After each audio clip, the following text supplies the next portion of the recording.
Alberto. Ah, hola. Mucho gusto, ¿Qué tal? verte. ¿Qué tal? ¿Cómo estás? Pues eres tú.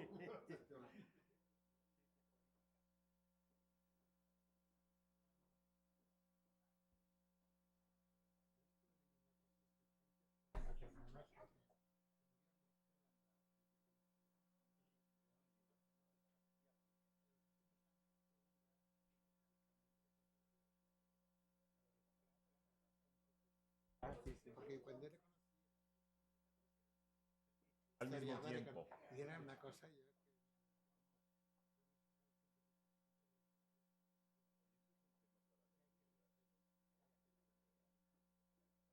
Es un-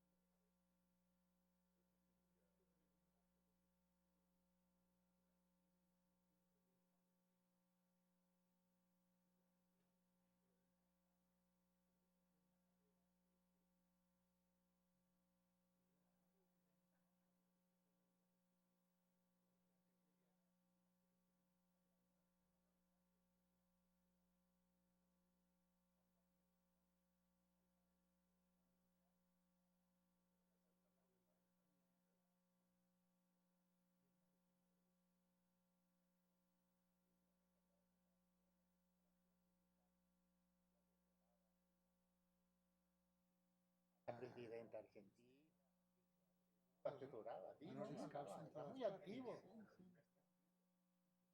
Cosas eran inseparables.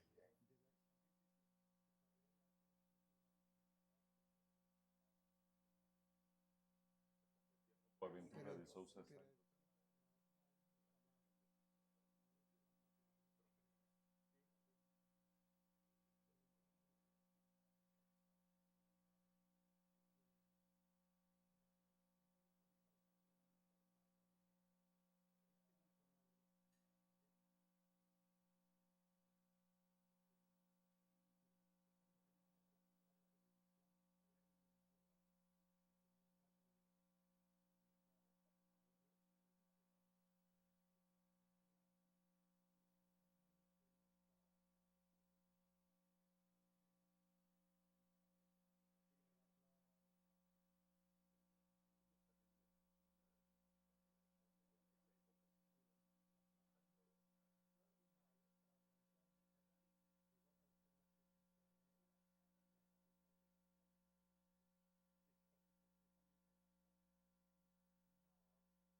pero En los límites, como Walter Miñolo y compañía.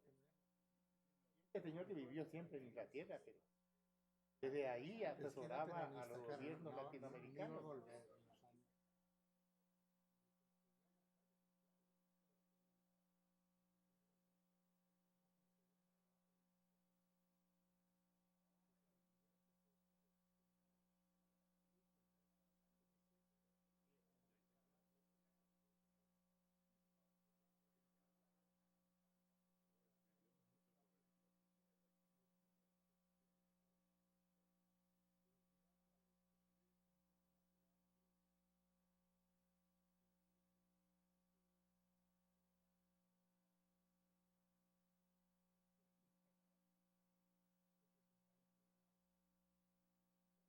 Allen y Perón, ¿te acuerdas?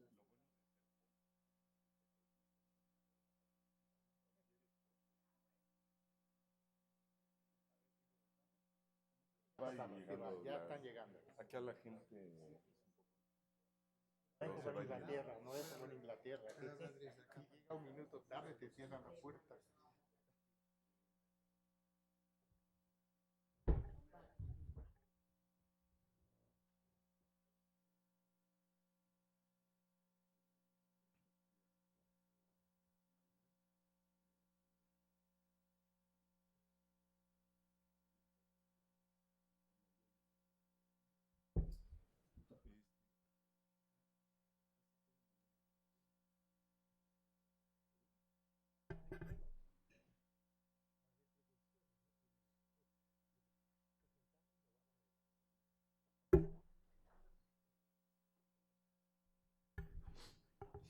Muy bien, comenzamos la sesión. Es para nosotros un gran honor tener en nuestro seminario al doctor Joan Martínez Alier como ilustre participante en nuestro seminario. Y vamos a comenzar por la presentación, lo va a hacer aquí el doctor Enrique Leff, y que tiene la palabra. Enrique. Pues Gilberto, como bien lo has dicho, es un honor realmente tener al doctor Joan Martínez Alier como conferenciante en este seminario sobre la crisis ambiental, las ciencias sociales. Hablar de Joan Martínez Alier podría quitarnos mucho tiempo precioso para su exposición. Su currículum es amplísimo, así es que voy a decir 2 o 3 cuestiones muy elementales y muy básicas para resaltar la personalidad de Joan Martínez Alier. Joan Martínez Alier es el pionero, digamos, de la economía ecológica, digamos, contemporánea.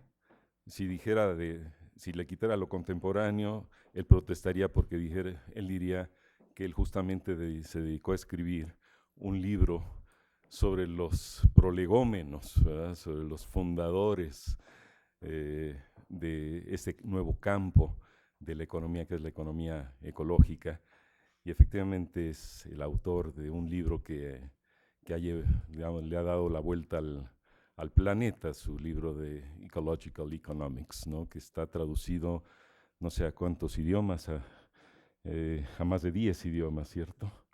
Por ahí.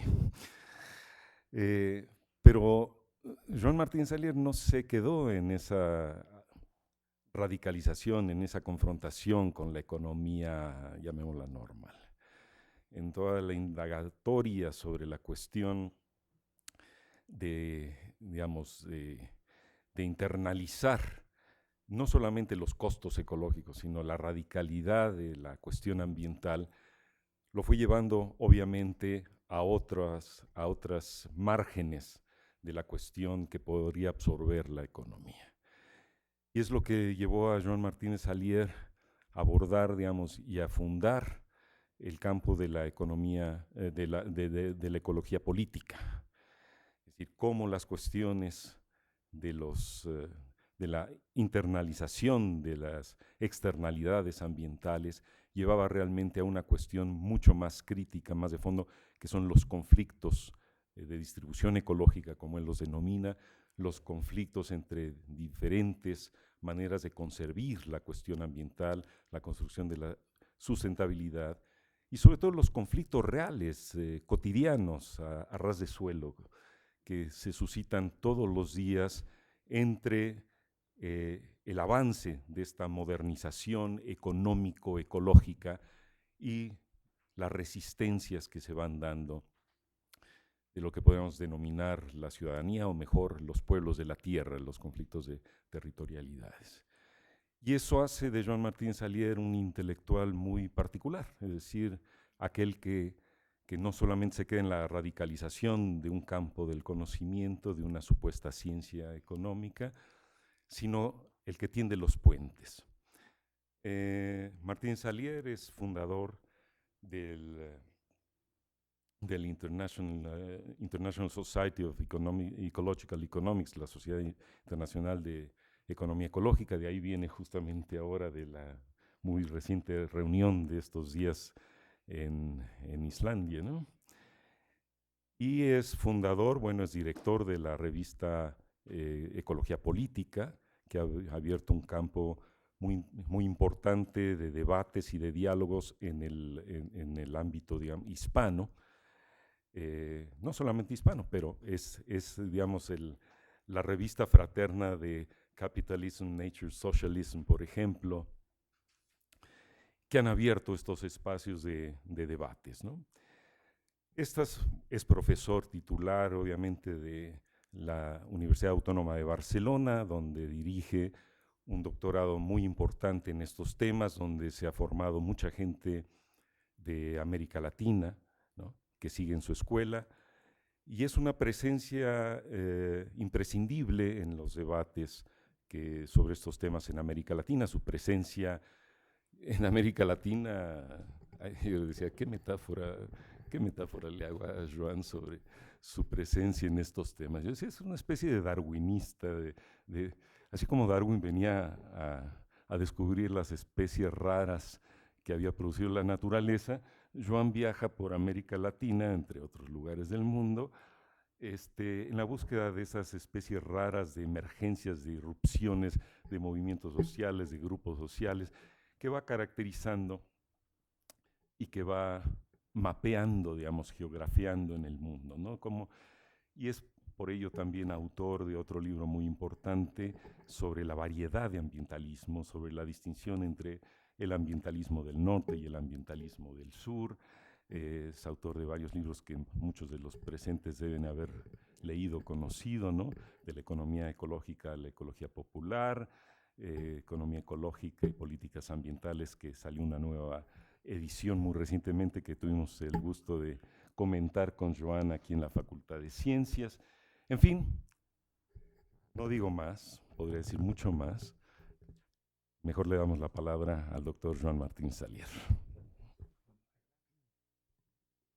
Muchísimas gracias por la invitación y por el gusto de poder hablar de estos temas con ustedes aquí en este seminario que he tenido ya varias sesiones y oyendo a Enrique Lev, con quien nos conocemos hace años, como es lógico, visto retrospectivamente, pero yo le conocí primero por sus escritos. No sé si alguna vez te expliqué, paseando una vez en una biblioteca en Estados Unidos, en Stanford, buscando, claro, libros de economía y ecología, encontré este libro que el año 88 era, que se llamaba Ecología y Capital, y lo saqué antes porque no había tanto Google como ahora, ¿no es verdad? Ahora lo haría por Google, pero y lo leí y me quedé maravillado, hasta hice una crítica así para publicarla en una revista en Barcelona sin que nos conociéramos en persona.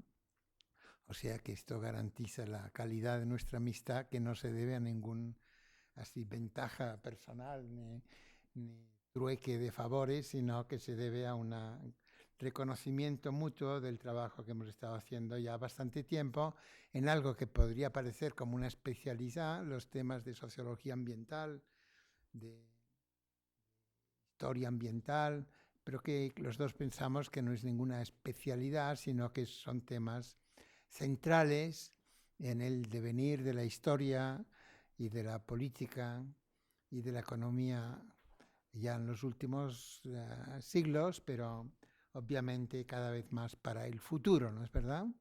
O sea, ya sabíamos que había cambio climático, aunque no éramos, sí, tú eres ingeniero químico, yo soy economista arrepentido, pero el año 88 ya escribíamos de esto, bueno, yo ya con cierta edad, porque tampoco éramos tan jóvenes, aunque no nos lo habían explicado en la escuela, esta es la verdad, por lo menos a mí, ni en la universidad, que habría cambio climático. Pero el fenómeno sí se conocía desde 1896, ¿no es verdad? La teoría del cambio climático por la influencia humana. Por tanto, son cosas que poco a poco se están metiendo en la conciencia popular y política, pero también en las ciencias, en las universidades, con las licenciaturas de ciencias ambientales, por ejemplo, ¿no? Que no sé si la UNAM tiene o no tiene una carrera de ciencias ambientales. Entonces, voy a hablar de lo que pone aquí, que es lo que me pidieron, de economía ecológica y ecología política como estos dos campos de estudios y su relación con América Latina. Con esta experiencia que los años me han dado sobre América Latina, que también con estudios agrarios inicialmente en Cuba y en Perú y hace muchos años. Por esto he puesto aquí el Cerro de Potosí como primer. La economía ecológica, no podría hablar mucho rato de esto, pero resumiendo, la Sociedad Internacional de Economía Ecológica se fundó el año 89 y está inspirada por los trabajos de dos personas que ya están muertas hace tiempo, Nicolás Georgescu-Roegen, que era un economista, Kenneth Boulding, que era un economista, pero que hacía teoría de sistemas. Georgescu-Roegen publicó un libro el año 71 que se llama La ley de la entropía y el proceso económico, que claramente es un libro fundador. Y también de Herman Daly, que es más joven y que está vivo, que ojalá le den un premio Nobel algún día porque se lo merece de sobras, que desde los años 68, el primer artículo, ha estado escribiendo de economía ecológica antes de que le pusiéramos el nombre a la economía ecológica, porque no tenía un nombre hasta el año 88, así le pusimos el nombre. Y los temas principales son lo que he puesto aquí. La economía no se puede estudiar como un sistema cerrado, es un sistema abierto a la entrada de energía, de materiales, la salida de residuos, como el propio dióxido de carbono que producimos en exceso. Hay que estudiar pues, el metabolismo social, y en esto está en común con la historia y con la sociología. Fueron sociólogos y sociólogos marxistas, algunos que han hablado más recientemente mucho del metabolismo social, pero esto quiere decir estudiar flujos de energía, de materiales. Hay que, y esto se está haciendo mucho más en Europa que acá, por razones obvias, desarrollar una macroeconomía ecológica sin crecimiento, del steady state, como lo llamó Herman Daly, o quizás de un cierto descrecimiento, como dicen aquí, pero claro, no acá o no en todos los lugares de acá. Y también, como ha dicho ya Lev, esta visión de las externalidades, que como le llaman los economistas a un daño que se hace que no tiene precio, dicen, una externalidad, si lo vamos a explicar en la posgraduación como una cosa muy extraña que a veces pasa, ¿no?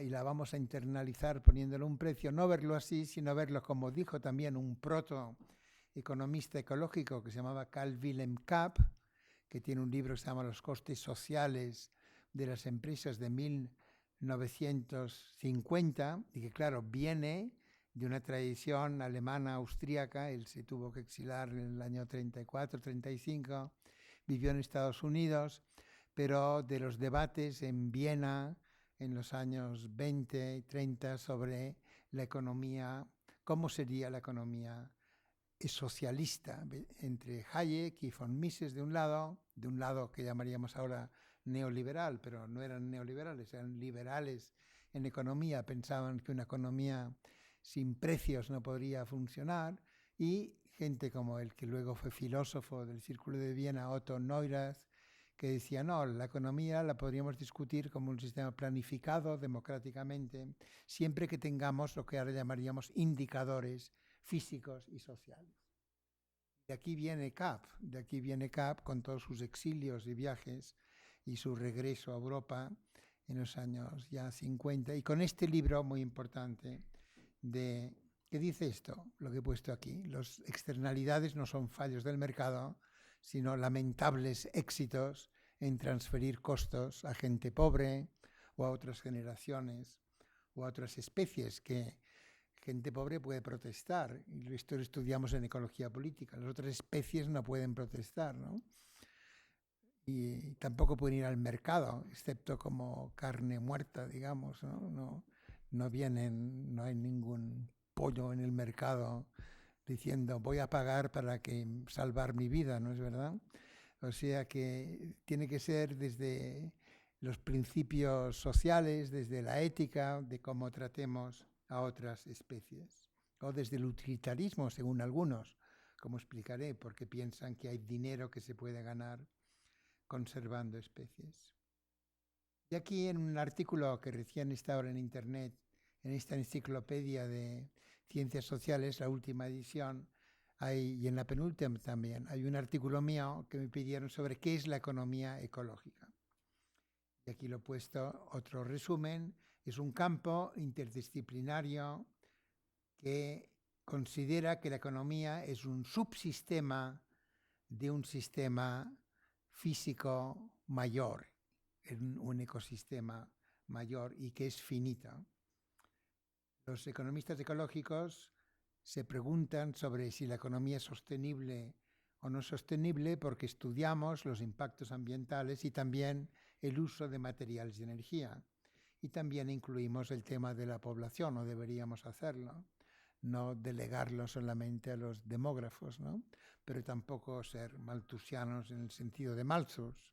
De esto hablaré un poco después. La economía ecológica tiene aquí puesto como 3 enfoques. 2 son reduccionistas, ya lo vemos muy claro en el momento actual.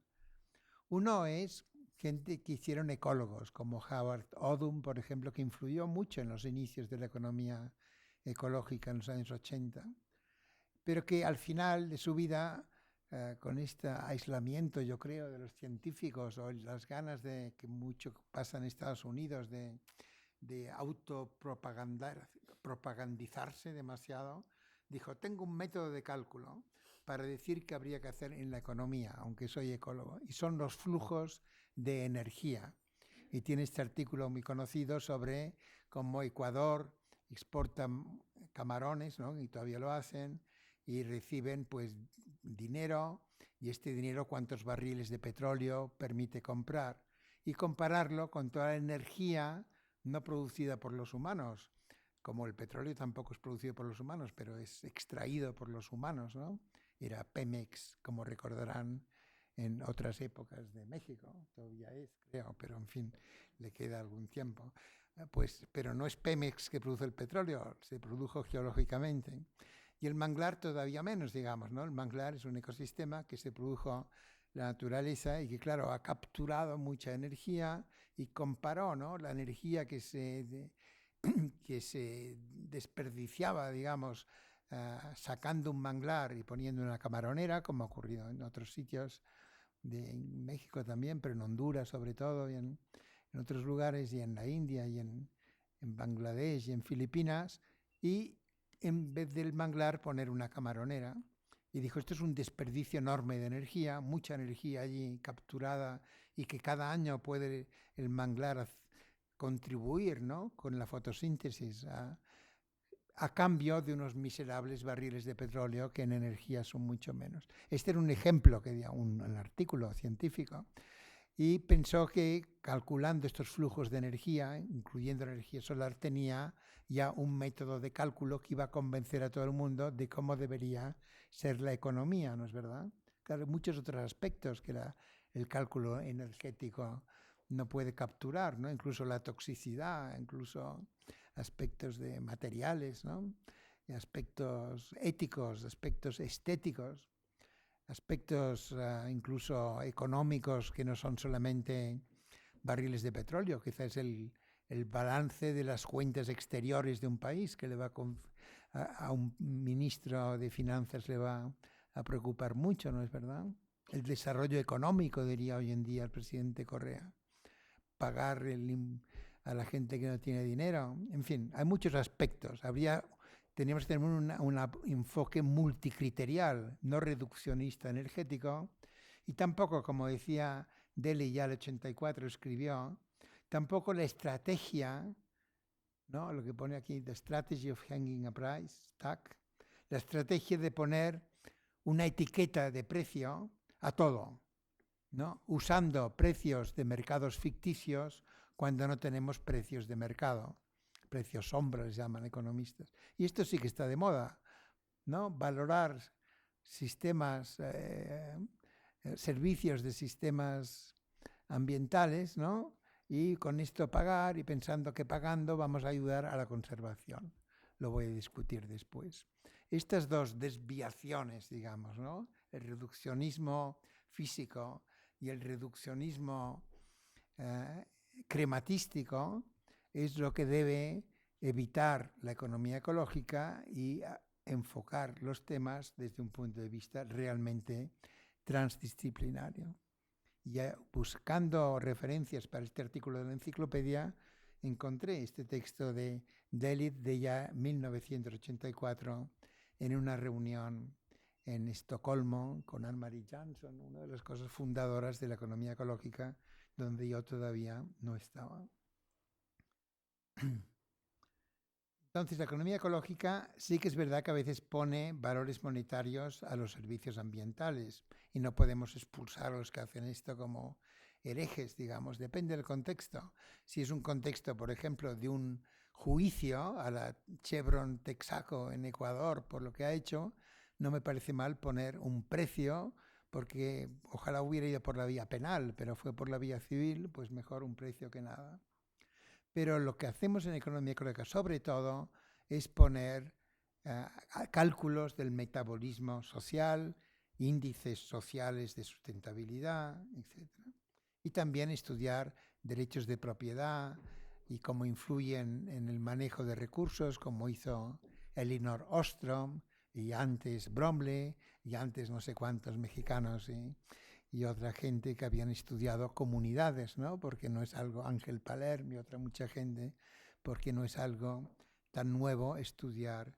Cuando en Estados Unidos discuten qué quiere decir commons, ¿no?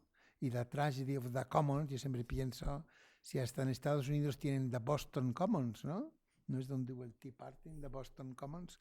¿Cómo es que se han olvidado que tenían commons y que se pueden confundir, que los commons pueden... Pero estos son temas de economía ecológica. Y también, pues, todo lo que hemos dicho hasta ahora. La ecología política es algo más o menos contemporáneo de la economía ecológica como palabras, ¿no? Que se usan para designar nuevos campos de estudio. Y cuando uno estudia estas historias de disciplinas siempre encuentra uno antes y uno antes. Y uno antes que usó ecología política fue alguien bien conocido acá, porque fue Eric Wolf, ¿no? Y Eric Wolf una vez escribió un artículo sobre algo de Austria, de manejo de pastos en los Alpes, y allí usó la palabra ecología política, más o menos el sentido que tiene ahora. Estudiar el poder político, quién tiene poder político, poder social, poder en el sentido de poder, o sea, de capacidad de ordenar a la gente lo que tiene que hacer, a lo bruto, digamos, ¿no? O quién tiene el poder de cambiar las reglas de procedimiento, que es un poder más importante. Pues estudiar el poder en los conflictos de distribución ecológica, que son conflictos que han existido hace mucho tiempo y que aquí los vemos cada vez más, yo creo, ahí, y que son conflictos sobre el uso de extracción de recursos, de minerales, de biomasa, y también las cargas de la contaminación, ¿no? ¿Quién se chupa la contaminación? Por ejemplo, ¿dónde están los botaderos de residuos en la ciudad o en la conurbación de México, ¿no? Están en qué tipo de barrios, ¿no? No me sé yo la geografía de México lo bastante, pero me imagino que hay sitios donde es más probable que estén los botaderos que en otros, ¿no es verdad? ¿Es que la gente pobre va allí porque ya está difícil la vida o es que les pone el botadero allí porque la gente... O, por ejemplo, de residuos. Si los pepenadores tienen derecho al uso de estos residuos y se los van a expropiar para hacer incineradoras, como se discutió hace poco en Bogotá, ¿no? Incluso ganaron los recicladores o las recicladoras con una líder muy poderosa socialmente, Nora Padilla, y hubo, ¿no?, todo un caso de que si el alcalde de Bogotá, o sea, hay conflictos en los residuos, en la extracción, en el transporte, y quién manda, quién tiene capacidad de decir se va a hacer de esta manera, se va a hacer de la otra manera, ¿no? Ya les gustaría a los economistas mandar tanto, mandan mucho, demasiado creo yo, pero no en todo. Estos conflictos, en un proyecto que ya lleva 3 años, ahora una de las partes de este proyecto es recopilar conflictos de estos en un ALDAS, y ya tenemos 1.200, pero ¿cuántos habrá en el mundo? 12.000, 120.000. nos faltan cosas de la China, de otros sitios. Y esto el día 21, con Giancarlo Delgado, que es profesor aquí en la UNAM y que hizo el doctorado en Barcelona, pues aprovechando este viaje vamos a hacer una sesión y creo que lo he anunciado públicamente y será específicamente sobre el ALDAS de conflictos ambientales.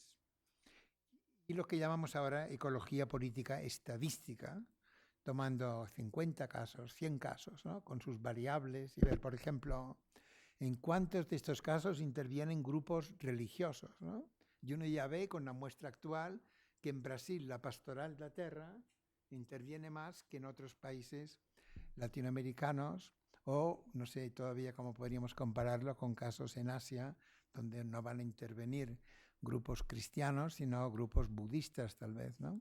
Aunque ni todos los cristianos son ecologistas ni todos los budistas, ¿no? Ni todos los cristianos son pacifistas tampoco, ni incluso todos los budistas.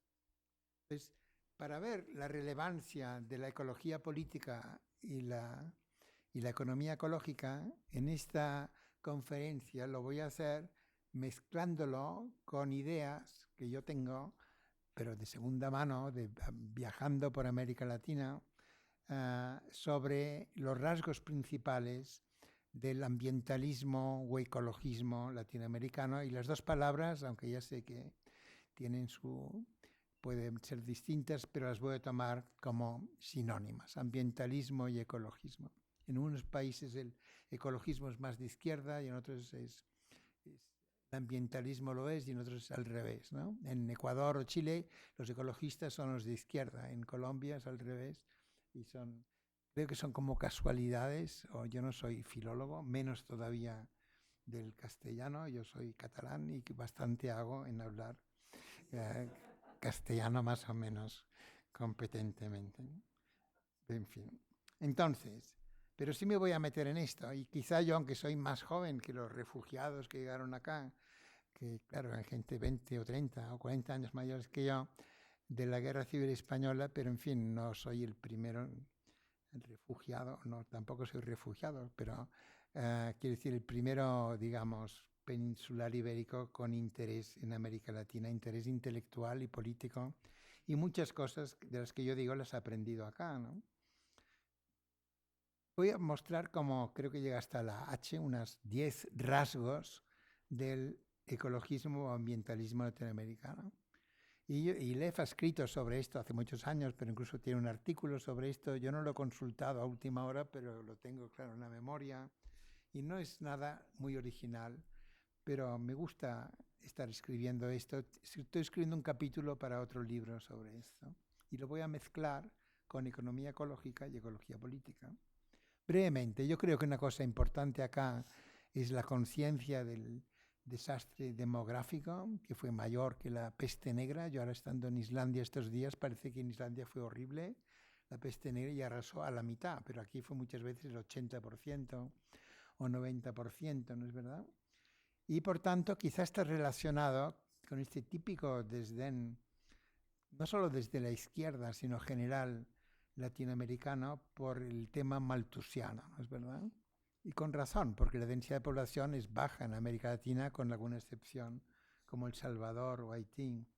Algo que es de acá, que no existe al otro lado de la frontera norte de ustedes, y podría existir quizá en Nuevo México, pero ¿cómo va a existir en California o en Minnesota? Es el orgullo agroecológico andino o mesoamericano que yo conozco desde hace mucho tiempo, desde que Pratec se fundó en Perú en los años 70, 80, por agrónomos que les habían enseñado cómo el cultivo de la caña de azúcar y del algodón para exportar. Hasta les habían enseñado cómo exterminar el algodón nativo con el cual hacían sus tejidos en la época prehispánica, porque infectaba al algodón nuevo que habían traído de Egipto para fines comerciales, ¿no? Y muchos de estos agrónomos, Eduardo Grillo sobre todo, se arrepintieron y empezaron a estudiar lo que pasaba en la sierra, que era algo totalmente distinto, y la riqueza de semillas de la sierra, o Óscar Blanco, por ejemplo, en el Cusco, que es hermano o era hermano de Hugo Blanco, el agitador campesino y luego senador y bastante ecologista. Hoy en día, este Óscar Blanco era un agrónomo formado en Buenos Aires y se quedó en el Cusco toda la vida recopilando semillas, etc. Entonces, los cultivos de los incas, pero que no eran de los incas, son pre-incas, ¿no? La maca y la quinoa y tantísimas variedades. Este orgullo agroecológico ustedes lo tienen aquí, con Hernández X. Seguro que hay muchas más cosas, ¿no? Yo esto lo he aprendido acá de segunda mano con mi amigo Víctor Toledo y otra gente. Y existe, realmente existe, y con razón existe, ¿no es verdad? Un orgullo agroecológico que en Europa, ¿quién lo va a tener? Porque la agricultura es algo nuevo en Europa, nuevo de 2000 años, 3000 años, más nuevo que acá, ¿no? En general, no digamos en el norte de Europa. Y va ligado también al tema de la biopiratería, del cual hablaré después, de la biodiversidad en general. Luego también hay, yo creo, una admiración compartida entre la ciencia europea y la ciencia americana, y desde Humboldt. Humboldt era otro que aprendió mucho en América, ¿no es verdad? Estuvo desde 1799 hasta 1805 y fue amigo, conocido de Bolívar, gran admirador de Bolívar. Estuvo por acá, ¿no? En México, en Cuba, en el Orinoco, y era un gran ilustrado, ¿no es verdad? Pero también bastante romántico a la vez, en su admiración por el conocimiento indígena, y con un odio profundo que tenía a la corona española y a los curas en general, que a mí me cae simpático en cierto modo, para la época por lo menos, y bueno, en algunos aspectos también ahora, o sea, y una persona bien interesante, pero claro, con mucha relación con gente de acá, ¿no? Y el hecho es que esta especie de conservacionismo latinoamericano, es decir, aquí hay ecosistemas que no hay en el mundo, hay más especies que en un lugar, que en la Amazonía, que no descubiertas, muchísimas, ¿no? Que en cualquier lugar del mundo. Esta riqueza en recursos naturales, pero esto no es la palabra correcta, ¿no es verdad? Esta riqueza biológica y también del agua, etcétera, que tiene América Latina, esto es algo que maravilló a mucha gente y que es motivo es para estar maravillado, pero es a la vez algo científico y algo cultural también, ¿no? Y creo que esto no existe ni puede existir ni en Estados Unidos, que no es así, el origen del ecologismo de Estados Unidos, ni en Europa. Podría serlo en la India, pero en la India la densidad de población es muchísimo más alta y no queda ni mucho menos tanta riqueza biológica como acá. Yo no encontraría autores, Jorge Morelo, que murió hace poco en el Chaco, en la Argentina, ¿no? Maximina Monasterio, que quizá es la jefa de los páramos, o no sé si habrá habido alguien más, una niña que vino refugiada a Buenos Aires primero, luego un segundo exilio a Mérida en Venezuela, y toda una escuela de estudiar los páramos andinos, un ecosistema muy especial y típico y muy propio y muy valioso, ¿no es verdad? Y la gente no pensaba que era una cosa que no tenía ningún valor. Y para todo, para ecosistemas de muchos tipos, esto es lo que no sé si alguien lo ha hecho de una manera sistemática, se podría hacer, lo podríamos hacer, y tener una gran tabla de los ecólogos latinoamericanos y ecologistas, muchos de ellos ambientalistas, que han estudiado, y luego gente que ha hecho resúmenes como Gilberto Galopín, etc. Hay una foto de von Humboldt en este libro, una portada de un libro en alemán que dice su intento cuando subió al Chimborazo, ¿no? A 6000 metros. El Chimborazo en Ecuador. ¿Para qué? Para hervir agua, a ver a qué temperatura hervía el agua. Pero no solo esto, imagínense lo que es subir al Chimborazo, la gente que conoció en el camino y todo esto. Y aquí podrían hacer como un inciso entre el conservacionismo como una rama del movimiento ambientalista y algo bien distinto que ya mencionó Enrique Leff, que yo he escrito bastante, pero inspirado por viajes acá y en la India, del ecologismo popular, que son cosas distintas. Y hay algo en medio que sería el ecologismo, el ambientalismo de la ecoeficiencia, ¿no? La modernización ecológica, el desarrollo sostenible, algunos ahora, Naciones Unidas ya que no saben qué decir porque no están haciendo mucho en temas de cambio climático, por ejemplo, por no decir nada. Se han inventado el crecimiento verde, ¿no? El super oxímoron, digamos, ya, ¿no? Algo así, cosas que... Bueno, pero esta es una rama así que se puede arreglar todo con ingeniería, quizá con impuestos. Bueno, está bien, está entre medio. Los conservacionistas son gente muy ligada a la biología de la conservación como ciencia. Por esto vienen de Darwin, vienen de Humboldt, vienen de la ciencia, de la biología. Y socialmente con apoyos locales en muchos sitios, porque mucha gente piensa que es bueno conservar manglar, conservar los arrecifes de coral, conservar la naturaleza, pero que hay como y hay autores, ¿no? Como Miguel Ángel de Quevedo acá, hay un libro publicado en inglés inicialmente sobre el conservacionismo, y yo no sé muy bien acá cómo ustedes dónde lo pondrían, como un conservacionista quizá no muy preocupado por la gente pobre. Pero existe esto en todas partes. Marc Durojani, por ejemplo, en Perú, en la época de Velasco Alvarado, que se dedicó a defender a las vicuñas, ¿no? Y también parques en la Amazonía que nadie había hecho. Pero que es algo un poco gringo todo esto, para decir la verdad, ¿no? Este conservacionismo, incluso las personas que lo dirigen de la Unión Internacional de Conservación de la Naturaleza, sean o no, sean europeos o donde sean, son gente muy amigos en la práctica de la Shell y de Río Tinto porque les pagan sus congresos y esto es así y se puede demostrar. Entonces, ¿cómo sería el conservacionismo latinoamericano? El conservacionismo el proteccionismo de los parques naturales, los sitios Ramsar, ¿no? Cuando uno estudia conflictos, ve que muchas veces, por ejemplo, si hay una minera que quiere en la Cerro de Pasco, en Perú, que hace tantos años de minería, y hay un lago que se llama Chinchaycocha, ¿no? Cocha quiere decir lago, o sea, Chinchaycocha, y allí echan los relaves, toda la escoria durante muchísimo tiempo.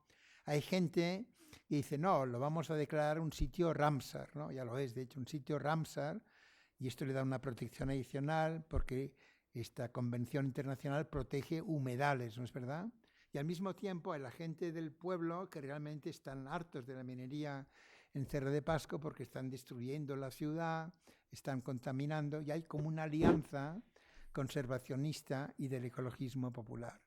Pero esto no ocurre siempre, incluso a veces que no ocurre en absoluto, ¿no? Hay lugares del mundo donde hay áreas de conservación dibujadas en los mapas y luego hay como un enclave y resulta que aquí hay una mina y la mina la han excluido del sitio de conservación. Por ejemplo, esta gente en Conga, en Cajamarca, en Perú, hace un par de años, están protestando contra la expansión de una mina de oro de la compañía Yanacocha, de la compañía Newmont, que es allí, es la minera Yanacocha, junto con la minera Buenaventura, peruana. Y esto es el inicio de una marcha por el agua desde allá, Cajamarca, hasta Lima, que habrá 2.000 kilómetros, o 1.500, y se fueron para protestar de la expansión. Están protegiendo las lagunas, están protegiendo el ambiente y están protegiendo su supervivencia, ¿no? Porque ya saben lo que pasa cuando hay una mina de oro a cielo abierto. La IUCN o el WWF se ha interesado por el tema, quizá localmente sí, los representantes locales, pero internacionalmente seguramente no. Vuelvo a mi lista de rasgos del ambientalismo o ecologismo latinoamericano.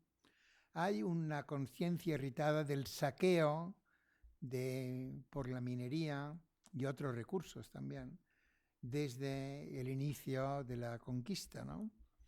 Y esto es parte, esto no existe, claro, no existe en los países conquistadores, esto no existe, porque sería extraño, ¿no?, que los franceses tuvieran la conciencia de lo que están haciendo con minería de níquel en Nueva Caledonia, por ejemplo, incluso ahora, ¿no?, en estos años pasados. Algunos habrá con mala conciencia, pero en general el Estado francés está encantado de sacar su dinero de allá.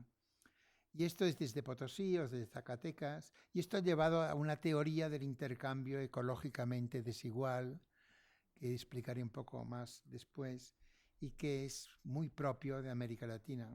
Pero yo creo que al mismo tiempo hay como un antiecologismo latinoamericano muy propio de las élites exportadoras y que también tiene profundas raíces. He puesto aquí La Habana como La Habana ocupada por los ingleses en 1760, cuando Arango y Parreño, que era un gran patricio, dijo: sin azúcar no hay país, ¿no es verdad? Vean qué sentido tan distinto de decir sin maíz no hay país, ¿no es verdad? Sin azúcar no hay país quiere decir sin azúcar Cuba nunca crecerá, ¿no? Y nuestra vocación es crecer, arrasar los bosques como hicieron, y ha explicado muy bien Funes Monsoto en su historia de la deforestación de Cuba durante la colonia y en la República bajo la enmienda Platt, pero la República hasta el 25, y esto es la historia de sin azúcar no hay país, y en cambio sin maíz no hay país quiere decir todo lo contrario, ¿no? No queremos vincularnos al mercado importador y salgamos del NAFTA y conservemos la riqueza esta de semillas de maíz, ¿no? Si uno lee, por ejemplo, estuve buscando Vavilov, el genetista ruso que introdujo esta idea de la geografía de las plantas cultivadas, de los diversos neolíticos, ¿no es verdad? Porque no es verdad que la agricultura empezara en Mesopotamia, ¿no?, como tal vez dice algún libro de texto todavía que corra por Buenos Aires, seguramente más que acá. La agricultura empezó en Mesopotamia, pues no es del todo verdad. Vavilov, en su oficina en San Petersburgo o Petrograd o Leningrado, como fue cambiando el nombre, pues tenía todo de maíces de distintos colores, ¿no?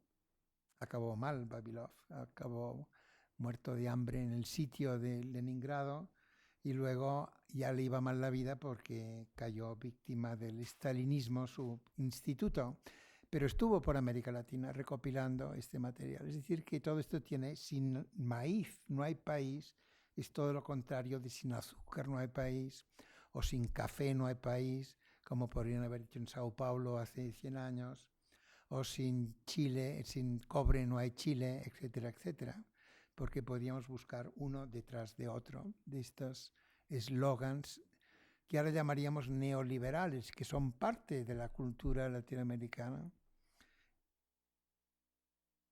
Otra cosa que existe acá y que no existe en otros sitios es este reconocimiento de las cosmovisiones indígenas, incluso a nivel constitucional hoy en día, como que salga la palabra Pachamama en la Constitución de Ecuador del 2008, y creo que en la de Bolivia también, y también en religiones afroamericanas, ¿no es verdad? José Augusto Padua, que es un gran historiador ambiental brasileño, no sé si lo ha escrito, pero me explicó el caso de un terreiro, ¿no?, en Río, que son lugares de religión yoruba, ¿no?, importada de África, de Manjá, Yodum, ¿no?, y que mucha gente cree en esto, y que son lugares siempre con muchos árboles, porque conviene para los espíritus que haya árboles, y iban a hacer una autopista o en fin, alguna cosa de urbanismo basado en el cemento, y la gente protestó diciendo: ¿cómo van a hacer esto? Este lugar es sagrado, en pleno Río de Janeiro, ¿no es verdad? No sé si en Sao Paulo llegarían a tanto, pero en Río sí, de decir, derrotamos al cemento con religión yoruba, ¿no? Pues esto es una cosa bien interesante. Y también otro tema que a mí me interesa mucho, pero que no sé quién lo va a escribir, porque es la fuerte presencia de la literatura latinoamericana, en la literatura, de la ecología en todo el siglo XX y quizá antes, desde La Vorágine, por ejemplo, que es sobre el caucho, Hombres de Maíz, por ejemplo, que vuélvanlo a leer, Hombres de Maíz yo leí no sé cuándo, pero no me di cuenta la primera vez, es sobre el cultivo industrial del maíz y la gente que protesta, mayas que protestan, y claro, con mucha mitología y mucha fantasía, y es sobre esto, ¿no? Lo mismo ocurre con por ejemplo, con Arguedas, ¿no es verdad? Arguedas tiene Todas las sangres, es una novela sobre minería.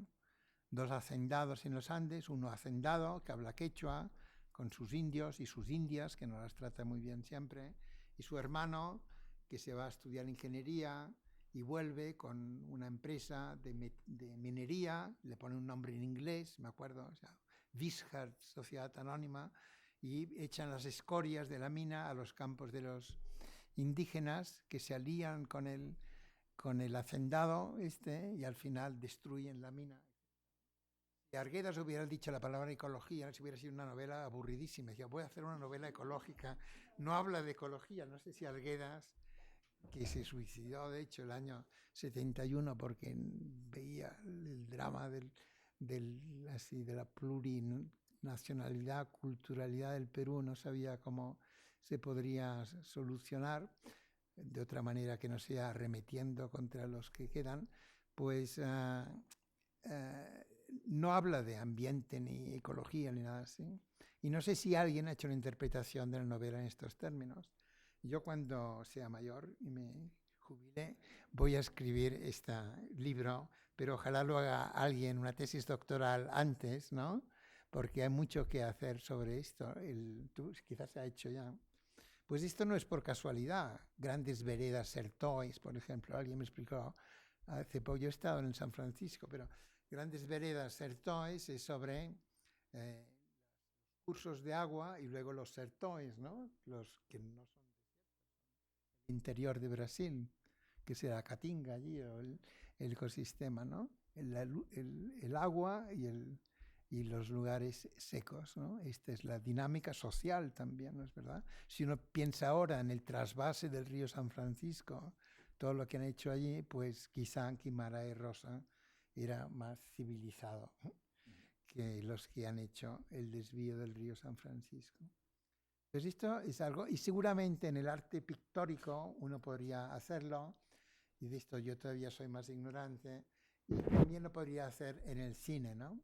Ver el cine latinoamericano y ver estos temas. Por ejemplo, hay una película muy antigua ya, boliviana, de los años 60, totalmente acusando que la CIA o quien fuera estaba, que la verdad, esterilizando a mujeres y que el problema de la población, bueno, podría decir, entra en algo que he dicho antes, este desdén contra el malthusianismo. Dejemos pues esta parte literaria y volvamos a la ecología política. Hay una gran conflictividad interna en América Latina que ha dado lugar a estas ideas como del ecologismo popular o el ecologismo de los pobres o indígenas o el ecologismo de indígenas empobrecidos, porque todos los pobres no les gusta a todo el mundo la palabra porque parece un poco despectiva y un poco así paternalista, pero también depende. Hay gente que se identifica como nosotros los pobres, ¿no? Hasta hay una película de Buñuel, pero en fin, sea como describamos este movimiento social, que es el movimiento de justicia ambiental, de hecho, ¿no? Es la parte latinoamericana del gran movimiento global de justicia ambiental, y aquí se ve en algo que no existe en otros lugares, que es la construcción de inventarios de conflictos. OCMAL, que están en Chile, es el Observatorio de Conflictos Mineros de América Latina. El MAP es el movimiento de atingidos por barragens en Brasil y hacen su propio inventario. Marcelo Firpo Porto en Fiocruz en Brasil, pero junto con la gente que se llama Movimiento contra el racismo ambiental de Brasil, han hecho un inventario de 400 casos de conflictos y un libro muy interesante, búsquenlo en Brasil. Y en México hay varias gente que está a punto de hacer el inventario de conflictos ambientales de México con las divisiones habituales en este país, de si lo haces tú, lo hago yo, pero ojalá se pongan de acuerdo Fernanda Paz y Barreda y gente que está en Guadalajara también y varias gente. Y en Ichol tenemos ya unos cuantos, pero estamos esperando que aquí lo hagan ustedes y luego tomar los más importantes. Entonces esto a mí me parece muy interesante porque esto revela que quizá primero son movimientos sociales y luego llegamos los sociólogos, los ecologistas, los académicos como una especie de recicladores, ¿no es verdad? Contando, a ver, ¿cuántos muertos ha habido? ¿Cuántos conflictos ha habido? Y es bueno hacer estos inventarios y tratar de explicarlo. Pero todo el movimiento no lo hacen los académicos, los movimientos lo ha hecho la gente, formando redes también, unos con otros, y esto existe, el gran movimiento internacional de justicia. Y esto es muy propio, no único, pero es muy propio de América Latina. También hay mucho en la India, por ejemplo, y en otros lugares.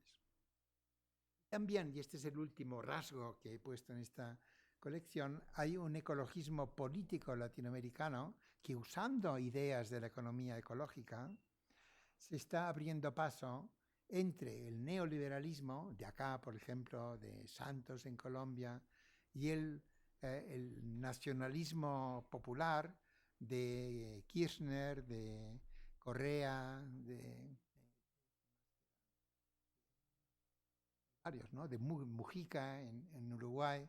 Vean Mujica, que es tan simpático, pero que quiere hacer una mina de hierro con Samin Ferros Metals de la India, un inversionista, en el cual quiere sacar 18 millones de toneladas de hierro al año, 18 millones, ¿no? 6 toneladas por cada uruguayo. O sea, una enorme mina de hierro a cielo abierto, a cambio de un dinero que le pagarían, no a él, no a Mujica, porque seguro que no va a cobrar ni un centavo. Es una persona realmente notable, ¿no? En su sencillez, simpatía y buen humor, y los años de cárcel que tuvo, ¿no? Etcétera. Pero en el tema ambiental no hay diferencia entre los neopops, ¿no? O digo los NACpops y los neolips, digamos. No hay mucha diferencia. Y esto es una querella, una discusión que yo he tenido en Ecuador, bastante cerca, con el gobierno actual, del cual han salido Alberto Acosta, Van der Falconi está con una pierna dentro y otra fuera, etcétera, porque Correa es antiecologista, es un economista cepalino antiecologista. Sus principios no son estos. Entonces, sin embargo, a pesar de esto, se está formando un grupo de pensadores, ¿no? Gudinas en Maristela Svampa, Alberto Acosta en Ecuador, ¿no? Y que va a haber más, debe haber más, que son los post-extractivistas, ¿no? Y que también se aprovechan de conceptos nacidos acá, la deuda ecológica, por ejemplo, ¿no? Estos reclamos de pasivos ambientales. Estos son conceptos a la vez de economía ecológica, pero son conceptos también políticos, de la ecología política, doblemente política, porque la están haciendo ya gente que han sido ministros o que quieren ser ministros, que no es solamente movimientos, digamos, sociales, ¿no? Sino también yo creo que va a haber. Por otro lado, lo que ha ocurrido es que el espacio político con la etiqueta verde ha sido ocupada por partidos lamentables, digamos, ¿no? Como el de acá quizá tiene el récord, pero en Colombia no se parece muy distinto. Lamentable en el sentido de que ha habido un oportunismo. Hay gente que vota quizá porque le gusta votar verde, pero cuyos representantes no representan un ecologismo, sino que creo que en el caso de acá es muy obvio. Pero esto quizá es lo que Laclau llamaba significantes políticos vacíos, ¿no? Algo así, que en su lectura de un exceso de autores franceses usó, no lo digo irónicamente, pero me parece muy interesante estos significantes vacíos, ¿no? Pues como el socialismo ya le pasó, ¿no? O sea, el Partido Socialista Obrero Español, que es el partido de Felipe González, partido, el amigo de Slim, ¿no? Partido Socialista Obrero Español. Bueno, lo único partido español, sí, más o menos, pero socialista y obrera, no mucho. Entonces debía ser un significante, la palabra PSOE debía ser un significante político vacío que se podía ocupar. Entonces con los partidos verdes ha pasado un poco esto, donde existen en América Latina, no ha pasado tanto en Europa, porque serán moderados, pero son ecologistas. Por tanto,